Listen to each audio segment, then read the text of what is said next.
Bom, voltamos. Agora eu vou passar a palavra para o nosso colega Nildo, da CDP de Itapecerica. Vamos ver lá as boas práticas, temos coisas interessantíssimas. Estive visitando essa unidade e fiquei encantada. Tá? Passo a palavra. Boa tarde, Paula. Boa tarde. Muito obrigado pelo convite. Estou muito honrado em poder estar aqui, poder participar desse trabalho que é tão enriquecedor, né? É isso mesmo. Obrigado, Paula. Boa tarde aos colegas guardiões que nos assistem. Hoje eu estou trazendo aqui algumas experiências, né, lá do CDP de Itapecerica da Serra, que, como bem falou a Paula, temos lá alguns projetos interessantíssimos que é possível sim de se replicar esse trabalho. O programa de melhoria do gasto público pressupõe, acima de tudo, o compromisso. Isso já bem falou o nosso governador por ocasião da solenidade, né? Lá em março de 2012, onde ele decretou aí a existência desse projeto, ou seja, tornou isso uma política de governo, né? Então não pode faltar o comprometimento. E que nesse momento a gente sente aí que o guardião ele está fugindo às suas funções. Hoje estamos com baixa adesão, inclusive, em nossa reunião. Precisaríamos aí de mais guardiões nos assistindo e interagindo com a gente. Então não vamos esquecer desse compromisso. Bom, lá em Itapecerica, a gente se preocupou inicialmente, e já isso anterior ao decreto do governador, com relação à gestão de pessoas, né? O projeto só é possível havendo essa preocupação com pessoas. Tudo vai ser feito a partir das pessoas e do interesse e boa vontade dessas pessoas, né? Então, com base nisso, nós temos que potencializar o capital humano, né? E de que forma que a gente faz isso? Primeiro a gente tem que entender que a gente tem, né, esse material, essa riqueza dentro da nossa secretaria. Nós somos ricos na cerveja Itapecerica. Ao passo que isso é um problema, pode ser até solução. Nós temos lá hoje 2.600 custodiados. É algo não muito salutar, a gente deveria ter menos, né? Mas a gente encontra ali então muitas riquezas, mas precisa ser potencializada, ou seja, a gente tem ali verdadeiras pedras preciosas que precisam ser lapidadas. Então, em se tratando aí do custodiado, ele não é um delinquente nato. Então, anterior à vida dele de preso, né, ele adquiriu ali algumas técnicas, alguns conhecimentos, que pode ser sim usado com base no interesse da administração. Então não é incomum a gente encontrar eletricista, pedreiro, funileiro, serralheiro, enfim, são profissionais que, se forem identificados, podem sim fomentar aí alguns projetos que estejam ligados à melhoria do gasto público. E em Itapecerica a gente tem feito esse trabalho, né, através aí dos nossos colegas lá da inclusão. Logo na entrevista, eles procuram conhecer quem é esse custodiado e averiguar aí da possibilidade de estar aproveitando eles nas atividades da administração, né? Bom, uma vez identificado essa pedra preciosa, essa capacidade, então aí você precisa direcionar, né? Direcionar para um objetivo, que aí a administração, em discussão aí com o grupo de colaboradores, né, pode então direcionar essa pessoa. Agora, você veja bem, eu estou falando aqui do custodiado, mas isso é mais ainda comum quando a gente vai falar entre os nossos, ou seja, entre os colegas, os agentes penitenciários, os agentes de escolta e vigilância penitenciários, oficiais, enfim. Todos eles, anterior à carreira na administração penitenciária, desenvolviam alguma atividade. E é muito comum que eles, então, tragam essa experiência para a administração penitenciária. Só precisamos, então, se aproveitar desse conhecimento. Bom, uma vez identificado, nós precisamos ir para a fase de efetivação desses projetos, que é uma outra fase também muito interessante, que vai garantir aí o resultado positivo. Essa fase de efetivação, ela pressupõe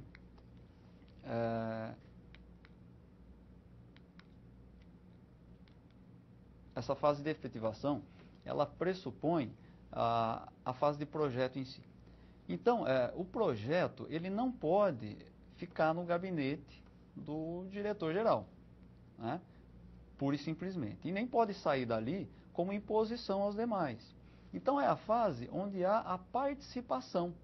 Ou seja, todos os projetos lá desenvolvidos em Itapecerica têm esse pressuposto. Ou seja, são projetos participativos.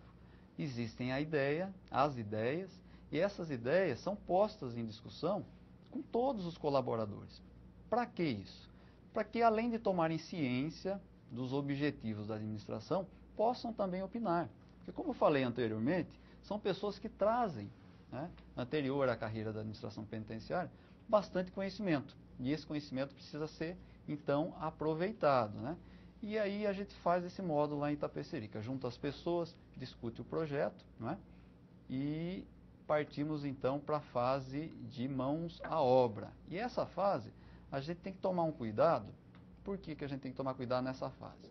Porque a gente muito quer fazer e não podemos se esquecer de um princípio constitucional. O nosso artigo 37 da Constituição Federal tem ali alguns princípios da administração que precisam ser seguidos. E dentre eles, e isso nos interessa bastante, é o princípio da eficiência. Então, sempre que a gente falar de economia, a gente está falando de uso racional, de uso inteligente. A gente não está falando de racionalizar, né? Fechar as torneiras, apagar as lâmpadas e tudo mais. A gente precisa ser eficiente no trabalho que é feito, né? Então, eu vou trazer aqui para vocês alguns projetos que foram desenvolvidos em algumas áreas lá no CDP de Itapecerica, que foi água, energia, reforma de veículo, coleta seletiva e o mais interessante e o mais desafiador para nós, o reforma de pavilhão habitacional. Com relação à água e energia, eu vou ser bem sucinto, porque já é um tema recorrente, a gente já vem tratando disso há algum tempo, e já estamos colhendo alguns frutos, né? Mas eu vou trazer de maneira simplista o que a gente fez lá. Bom, no caso de água, a gente tinha lá uma realidade, temos ainda essa realidade, em que o consumo ele é feito por meio de um poço, né? A água é captada de um poço, e esse serviço ele não é prestado pela Sabesp. Então o serviço ele é prestado por parte da Sabesp somente da coleta e do tratamento de esgoto. Mas isso também implica em custo, né? Isso não é de graça esse trabalho. Então, muito embora esse custo seja menor, além da questão ambiental, que também tem que ser uma preocupação, esse custo existe. Então, qual é a atividade que a gente fez lá e deu muito certo? A gente fez lá o que a gente chama de ficha de inspeção. Então, essa ficha de inspeção nada mais é do que passar nos diversos setores da unidade prisional e fazer um apontamento dos vazamentos, que é o grande vilão, né, do desperdício aí. Então você faz esse apontamento não precisa ser feito por ninguém técnico na área, né? É meramente visual, e ao perceber esse vazamento você aponta nessa ficha de inspeção o local. Posteriormente, você vai se juntar, né? Porque é um trabalho do conjunto, não é do guardião ou da manutenção ou do diretor. É um trabalho da unidade. Então a gente se reúne, almoxarifado, que é, nesse caso, o gestor de materiais. Nós se reunimos com finanças, compras, manutenção, e aí a gente discute ali, então, como trabalhar aquele problema. E aí está todo mundo inteirado, ou seja, tem que haver essa sinergia, né? Tem que estar todo mundo falando a mesma língua. Já imaginou se o manutenção, diante do problema, descobre que a torneira que ele precisa não tem no almoxarifado, né? Porque tardiamente essa informação chegou no setor de compras. Se tardiamente essa informação chegou no setor de compras, nós vamos ter dificuldade de levantamento de recursos, né? Enfim, você vai criando uma série de dificuldades e faz com que a efetividade do projeto não aconteça, né? Porque você precisa eliminar mais do que rápido aquele ponto de vazamento. Por quê? Porque está gerando gasto, e gasto desnecessário, né? Aquele princípio basilar e constitucional, ele ficou de lado, que é a eficiência, né? Então a gente tem que tomar esse cuidado. Então, toda a ação, ela pressupõe essa interação, essa sinergia. Ela não é uma ação de um homem só, né? Todos trabalham juntos.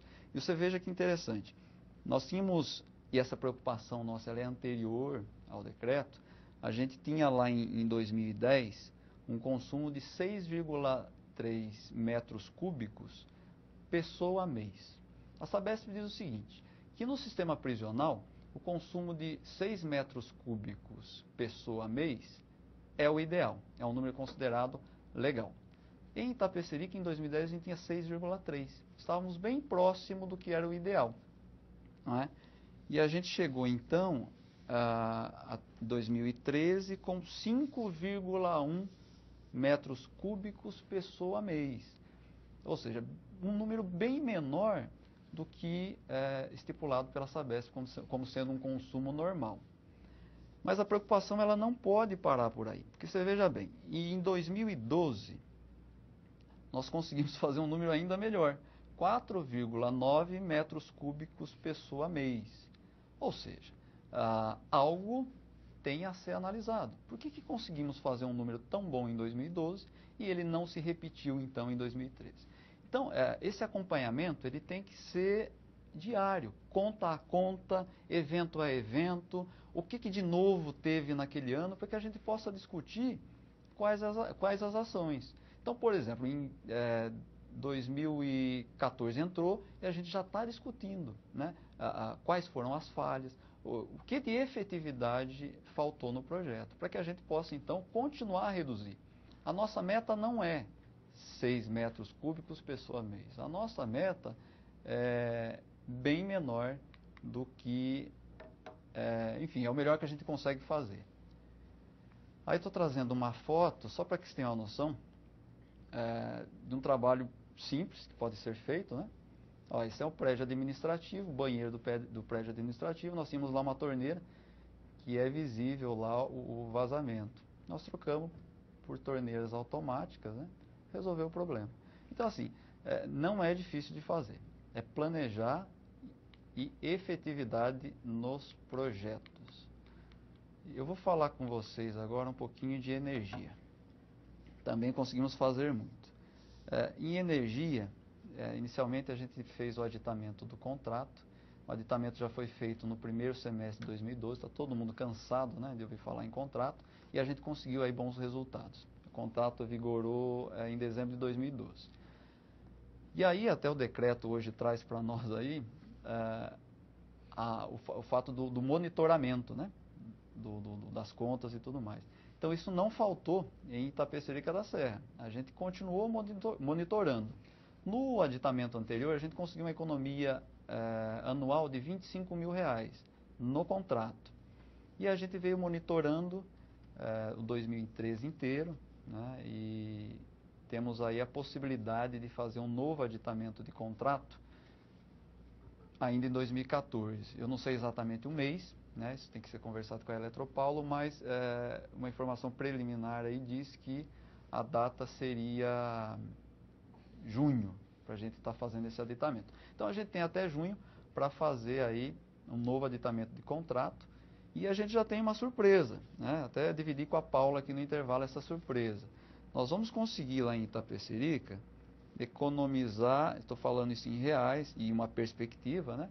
R$ 3.369 na possibilidade desse novo aditamento de contrato. Ou seja, nesse último ano, o perfil de consumo de Itapecerica mudou. E mudou por quê? Porque tiveram ali diversas ações que fizessem com que o nosso consumo fosse menor. Então a nossa demanda contratada também pode ser menor. E o contrário também é verdadeiro. Vamos imaginar que eu precisasse aumentar a demanda, né? Eu preciso estar monitorando isso. Por quê? Porque senão nós vamos pagar multa, não é? E a ideia de contrato acaba virando vilão. não é? Então, essa preocupação ela tem que existir, monitoramento constante. As informações que a Paula nos pede, elas têm que ser prestadas a título de a gente garantir os resultados já conquistados, não podemos perder isso.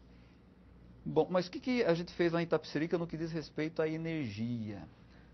Nós partimos de 2012 de um consumo médio mensal de 69 mil quilowatts. Chegamos em 2003 com 60 mil quilowatts. E olha, eu posso confessar a vocês, temos muito ainda por fazer, né? Já conseguimos uma redução no consumo, que inicialmente o que eu falei em contrato, mas ainda assim a gente conseguiu consumo. O que implica, com toda essa política de novas tarifas, né, uma política de governo aí, e ainda a redução de contrato, a gente vinha aí com faturas de 20 mil reais mês, e hoje a gente consegue aí uma fatura de 13 mil reais. Isso são valores médios. E referência a 2013 para o menor valor, referência a 2012 para o maior valor. Então isso não pode se perder. O que a gente vem fazendo? Algo que deu muito certo, troca de lâmpada. E vocês não vão acreditar, mas a gente está fazendo isso em Itapecerica. A gente troca lâmpada econômica. Olha que coisa surreal. Quem que vai olhar para uma lâmpada econômica e imaginar que o consumo daquela lâmpada pode ser ainda menor, desde que você troque a tecnologia? Eu trouxe uma imagem aqui para vocês. Esse é a portaria, o corredor de acesso de caminhões, enfim, de veículos ali à unidade prisional. Essas lâmpadas, elas são lâmpadas tubulares, né? São lâmpadas fluorescentes, tidas como lâmpadas econômicas, né? E a gente fez lá uma troca dessas lâmpadas. A gente substituiu todas essas lâmpadas por lâmpadas compactas. Lâmpadas compactas, eu vou trazer aqui o número para vocês, vocês vão se encantar com os números.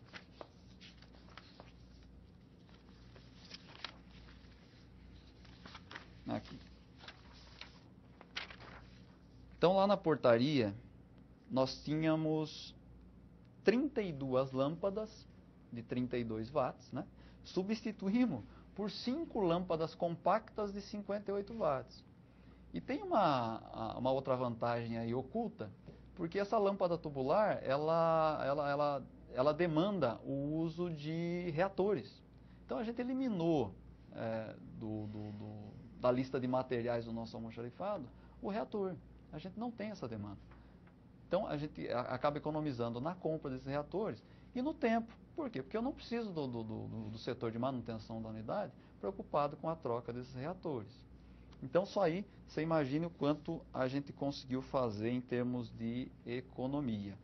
Nós temos outros números aqui, até o presente momento, entre lâmpadas fluorescentes econômicas, lâmpadas mistas e lâmpadas incandescentes, a gente substituiu 350 pontos de luz por atuais 196. São menos 144 pontos de iluminação dentro da unidade prisional, sem que aquele princípio da eficiência ele fosse ferido. Muito pelo contrário. Não, ninguém no escuro. Muito mais claro. Pelo contrário, muito mais claro, esteticamente melhor. Enfim, os resultados são... Melhora para a segurança, né? Para todo mundo. Todo mundo ganha, viu, Paulo? E aí, a questão do monitorar, né, os projetos. Esse mesmo trabalho que a gente fez lá na portaria em Itapecerica da Serra foi feito em outros setores. No corredor administrativo também fizemos o mesmo.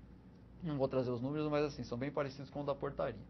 E nós tiramos lá essas lâmpadas de 32 watts, pusemos a de 58, tá, em número menor. E a gente percebeu ao longo do tempo que a gente superou muito em luminosidade. Num setor que não tinha demanda. É um setor de passagem. Ou seja, ninguém trabalha no corredor da unidade prisional. Então, a gente conseguiu, com essa percepção, economizar ainda mais. Então, recentemente, o que a gente fez? Essas lâmpadas de 58 watts foram trocadas por lâmpadas de 30. De um setor que não demanda a luminosidade que estava sendo oferecida anteriormente. E com isso a gente consegue prosseguir no trabalho de economia, né?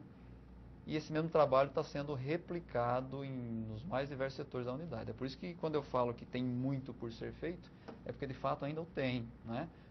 Você demanda mão de obra, você demanda recurso para a troca dessas tecnologias, enfim. O mais novo projeto em questão nessa área é a possibilidade de a gente pôr lâmpadas de LED no prédio administrativo, nas salas, né? Núcleo de pessoal, finanças, enfim. Ainda é projeto, se der certo, não tenha dúvida que eu vou estar dividindo com vocês essa experiência.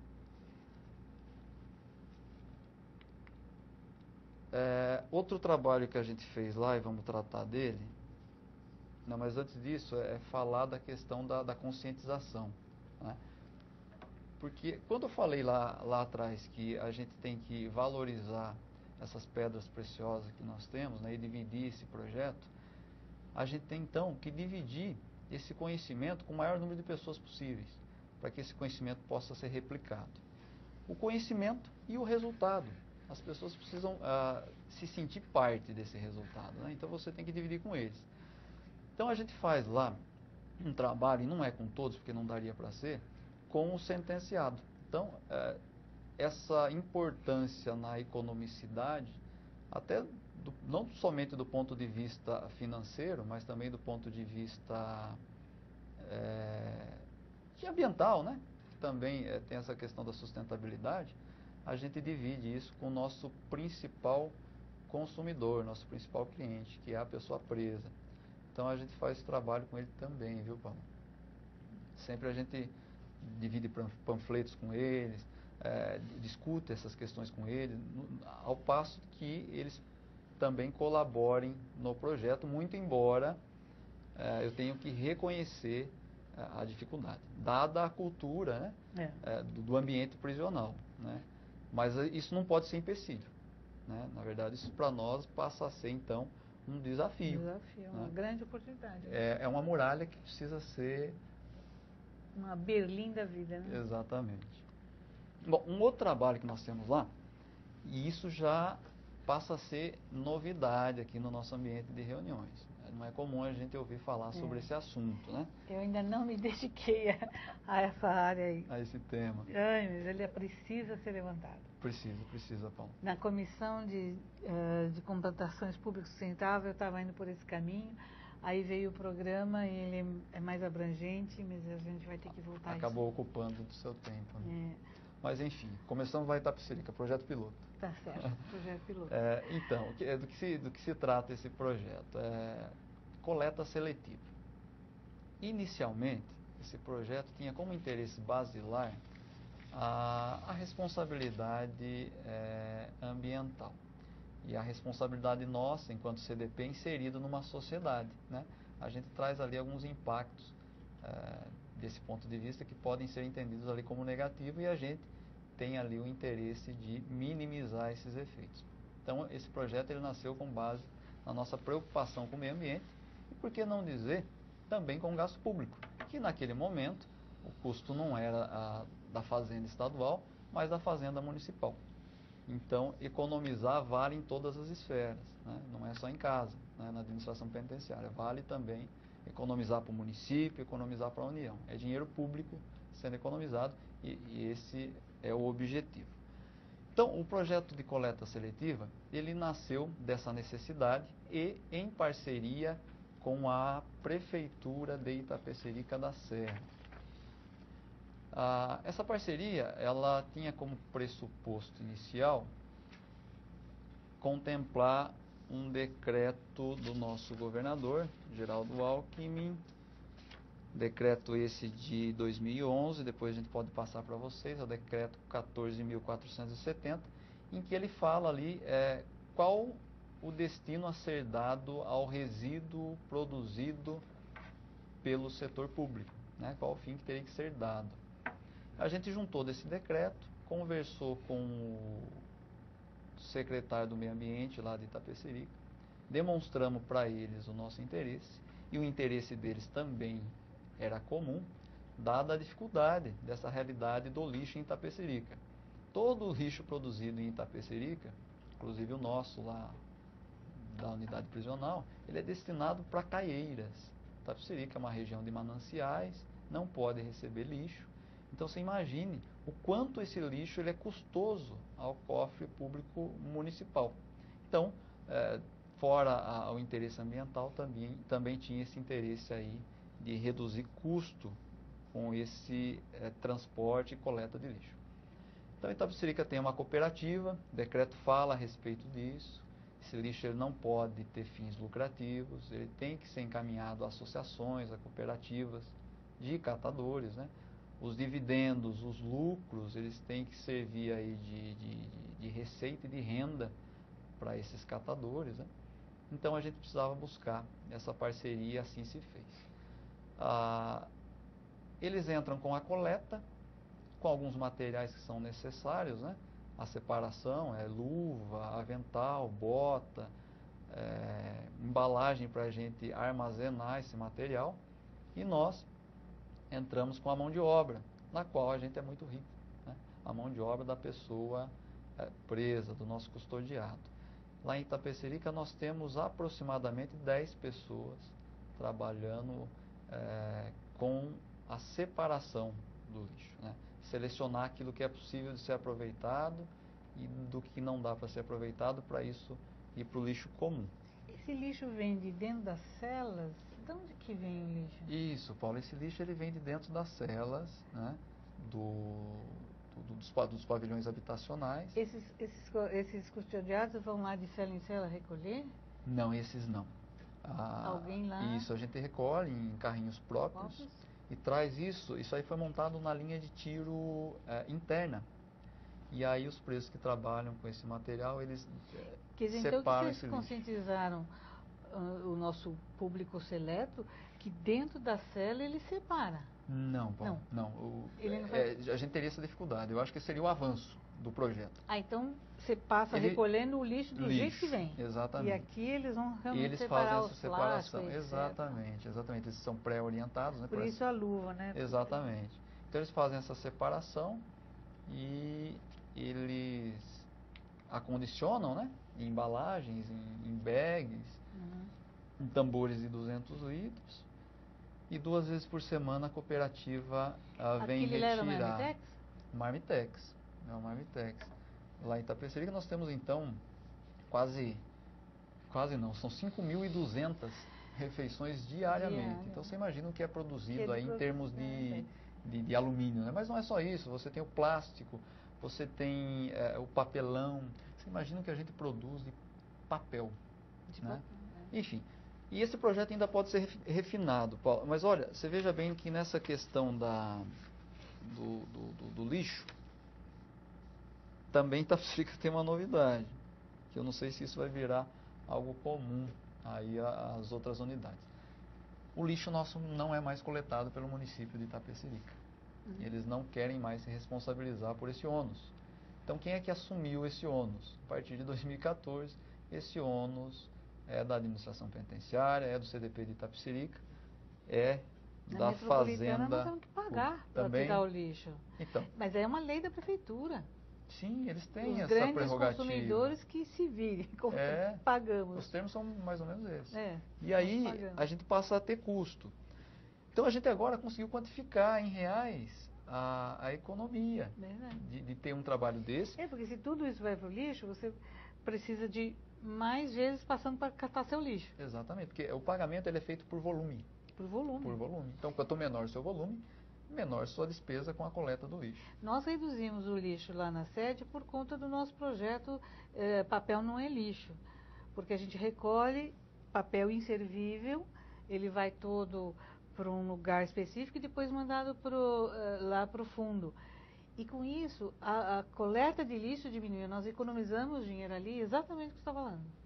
Então você veja que a gente ter começado isso com visão à sustentabilidade e até, enfim, o interesse em ajudar a municipalidade, hoje a gente já consegue colher frutos dentro da nossa pasta, né? A Secretaria da Administração Penitenciária. E vou dizer para você, a gente vai conseguir melhorar ainda mais esse projeto. É possível de melhorar ainda mais. Tornar essa separação mais minuciosa, enfim, nós vamos ainda avançar bastante nessa área. Pode acreditar. Acredito. Bom, a gente tem um outro trabalho lá, e esse também é muito interessante, contudo seja sazonal, que é a reforma de veículos oficiais. Os bondes, a gente reforma lá os bondes. A dificuldade de fazer esse trabalho de funilaria e pintura dos veículos, ela se dá com relação à ferramenta, né? Então, além da ferramenta, a pessoa qualificada. Então, é um trabalho sazonal. Às vezes a gente consegue fazer o trabalho e às vezes não. Mas eu estou em Itapecerica desde 2008 e de lá para cá a gente nunca precisou pagar pelo serviço de funilaria e pintura. A gente fica por um período aí sem esse profissional, né? Porque teve ali a sua liberdade ou porque foi transferido para um outro regime, né? Penitenciário, enfim. Então, às vezes a gente fica sem o profissional, mas o trabalho é sempre feito. Então, o custo do serviço de pintura e funilaria, que é caro, a gente não tem. O que a unidade vai precisar? Fazer aquele trabalho inicial de buscar essas pedras preciosas no seu meio, né? E vai ter que ter uma estrutura mínima, que seria o quê? Um compressor de ar, né? E um revólver de pintura. A tinta. Então, mas esses aí são todos materiais de consumo que já tem menos dificuldade, né? Eu me refiro... Isso, eu me refiro a esses equipamentos, essas ferramentas que são mais caras, que a gente tem uma dificuldade que é com relação ao recurso do FUNPESP, que faz com que a gente possa comprar os materiais permanentes. Aí a gente tem uma certa dificuldade. Tem que ter projeto realmente e longo prazo, né? Agora, os materiais de consumo, mais tranquilo. É só pedir a colaboração aí dos nossos diretores administrativos, né? Mas também é possível de ser feito. Então, eu trago isso como ideia. Dá para plantar essa sementinha, né? Agora, Paula, o mais importante eu acho que eu não posso falar. Mas o mais desafiador dos trabalhos executados lá em Itapecerica foi o projeto de reforma do pavilhão habitacional. Desafio por quê? Devido à complexidade, né? Normalmente são obras que a gente teria que estar contratando aí empreiteiras, né? Para poder estar administrando e executando uma obra desse tamanho, né? Mas a gente aceitou o desafio, fizemos aquela mesa redonda que eu disse que é importante de ser feita, juntar esses talentos, buscar essas boas vontades, né? Pôr tudo isso no papel e mão à obra, né? Então, a gente começou em 2013, isso, 2013, já fizemos 2 em 2013, queremos avançar ainda mais em 2014, e isso é possível. Então, eu trouxe ali algumas fotos, né, do pavilhão habitacional, de número 7, lá em Itapecerica. É possível de ver a imagem do sistema hidráulico, Paulo, que é o nosso grande vilão, cheio dos problemas, Paulo. E aí a gente começou lá o trabalho de reforma. E eu vou mostrar as imagens, depois eu trago para vocês como é que a gente fez isso lá. Esses aí já são os sentenciados trabalhando na reforma. É aquele mesmo pavilhão que vocês viram anteriormente. Olha lá, tudo reformado, tudo pronto, nenhum vazamento. Iluminação econômica, tudo pintado. Parece ser uma besteira, mas do ponto de vista sanitário isso tem uma importância gigante. Adequação. E de moral para os nossos custodiados, né? Também. Adequação, poucas unidades, ou nenhuma, não sei, não conheço o sistema prisional como todo, tem uma estrutura como essa que a gente fez lá. A gente deu o nome para ela de gaiolão. É um espaço onde a gente usa para conter os custodiados em alguns trabalhos que a gente desenvolve lá de segurança, né? A gente usa esse espaço para poder trabalhar com mais segurança. Aí nós temos aí o pavilhão pronto, né? Trabalho interessante que envolveu, Paulo, alguns pressupostos anteriores, a própria gestão da economia, que é o uso da BEC, né? O próprio governo assume que a BEC gera muita economicidade. Né? É. Então, a gente já, usando ela, a gente já pressupõe aí essa economia. Então, a compra, ela foi feita toda pela BEC, né, pelo sistema de convite. A gestão da obra, ela foi efetuada pelos próprios servidores, ou seja, a gente não precisou contratar, né, ninguém para poder gerenciar e executar essa obra. Então, a gente tem já a economia no custo da administração. Eu não sei se vocês já tiveram curiosidade de ver um edital para execução de reforma e adequação de alguma unidade prisional.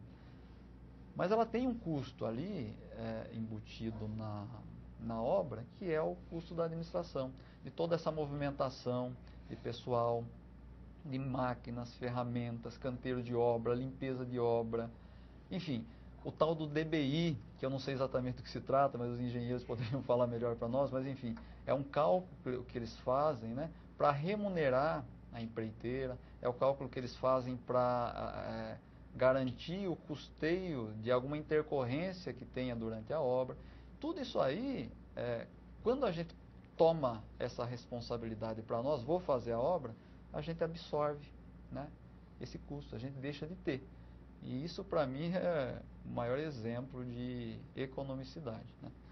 Então, a mão de obra é dos servidores, né? O pessoal da manutenção é que coordena o mão na massa, e os custodiados, eles executam esse trabalho. Né? Então, essas melhorias todas têm os seus efeitos indiretos, Paulo, né? Porque a gente está falando de efeito direto, economizar na base. Mas o indireto, esses presos que estão lá trabalhando, que vão ter sua remissão, trabalha 3, ganha 1, é menos um dia de despesa para o Estado. O labor, a gente sabe que tem um efeito muito positivo. Cumprir a nossa função, sim, de reeducar. Exatamente. Então a gente presta um serviço para a sociedade que é muito importante.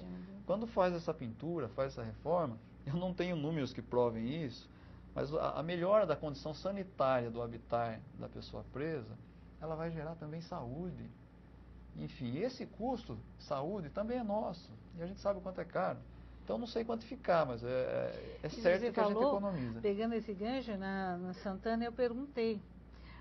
Numa das trocentas reuniões se falou disso e eu fui atrás disso na Coordenadoria da Saúde. Certo. Porque Santana é um prédio 100 anos, vazamento para todo lado, bolor, enfim. E foi constatado que diminuiu a quantidade de pessoas que iam à enfermaria para aquela respiração, sim, o oxigênio e tal. Havia diminuído o gasto nessa área pelo fato das instalações estarem de acordo. Pois é, esse trabalho que a gente faz, ele tem seus desdobramentos, né? Economizei energia, não é? Mas não só economizei energia, o que mais eu consegui além disso? Você veja, lá a gente conseguiu um efeito estético melhor, uma iluminação melhor, o trabalho da manutenção foi menos requisitado, porque eu tenho menos pontos de luz, eu não tenho reator. A gente não consegue quantificar, né, e valorizar isso, mas é sabido de todos que isso gera, sim, algum nível de economia, e por que não dizer, de bem-estar naquele ambiente de trabalho, né, Paulo? Então, são, né, os trabalhos desenvolvidos pelo CDP de Itapecerica da Serra. Aqueles que ainda não se manifestaram, né, com dúvidas e quiserem fazê-lo, estou deixando aí o meu e-mail. Paula, eu não sei se eu devo, mas eu gostaria de fazer alguns agradecimentos. Posso fazer nesse momento? Por favor. Posso? Porque assim, esse a trabalho... A palavra é tua. Obrigado, Paulo. Esse trabalho, ele só é possível, além do guardião, né? Que a presença dele, a participação dele é imprescindível, né? Não dá para imaginar a SAP sem os guardiões, mas nós temos uma infinidade de pessoas que são pessoas de muito boa vontade, que fazem um trabalho com excelência, né?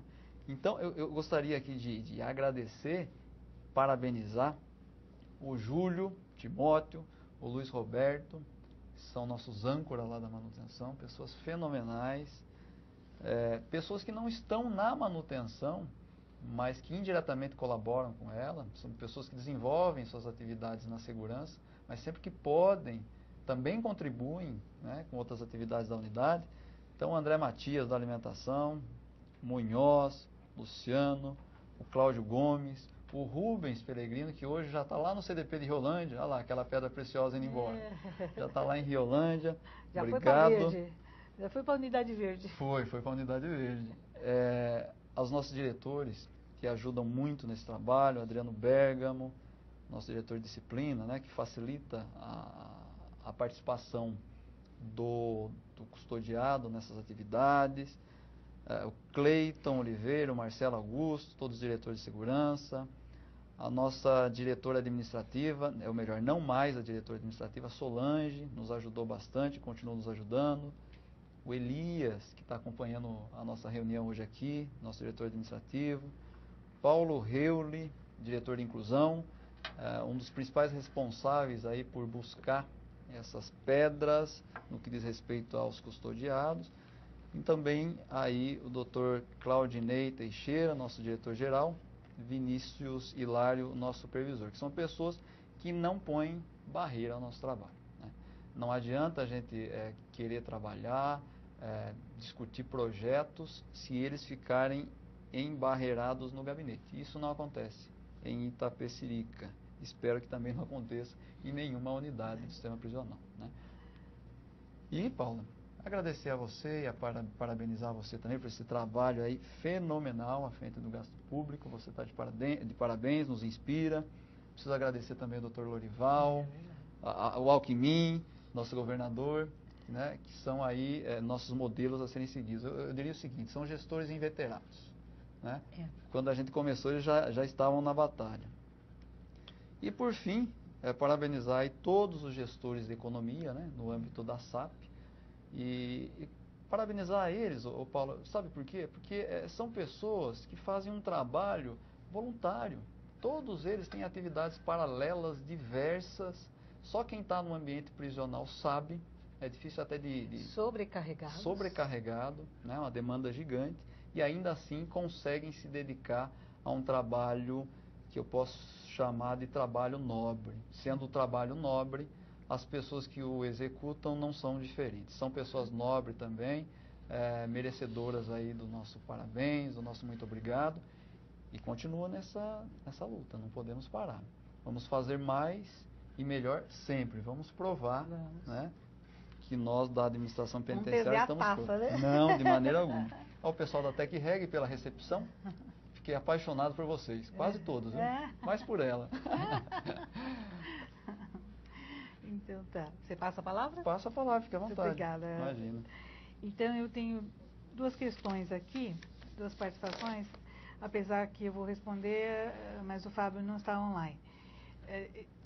Todas as nossas reuniões virtuais são disponibilizadas no site. Então, sempre depois do dia da apresentação, no prazo de 10 dias, ele fica disponível no www.escolasdegoverno.sp.gov.br e entrar no ícone videoconferência. Todas as nossas reuniões estão lá. Se quiserem assistir a reunião do CDP de Suzano, que eu falei sobre alimentação, está lá. Se quiser assistir essa, vai estar dentro de 10 dias.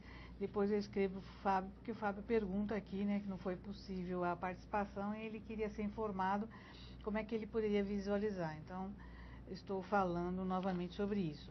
A nossa colega de Tupi Paulista, a Vânia, pergunta de curso de economia de água. É curso de pesquisa de vazamento, tá? E esse curso para as unidades do interior, eu ainda não tenho essa data prevista. A senhora Alba, da Sabesp, vai estar fazendo os contatos, porque inclusive agora ela saiu de férias.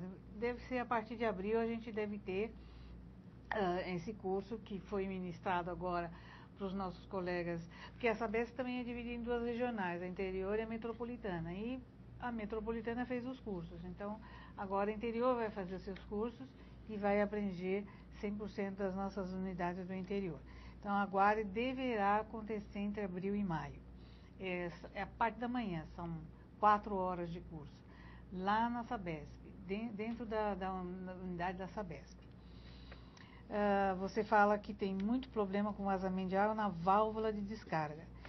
Vânia, se me permitir, eu gostaria que você conversasse com o diretor da unidade e você viesse conhecer o trabalho que foi feito na Penitenciária Feminina de Santana, para você ter uma ideia do que é economia nessa área de válvulas. Os produtos ali instados ainda não estão na BEC.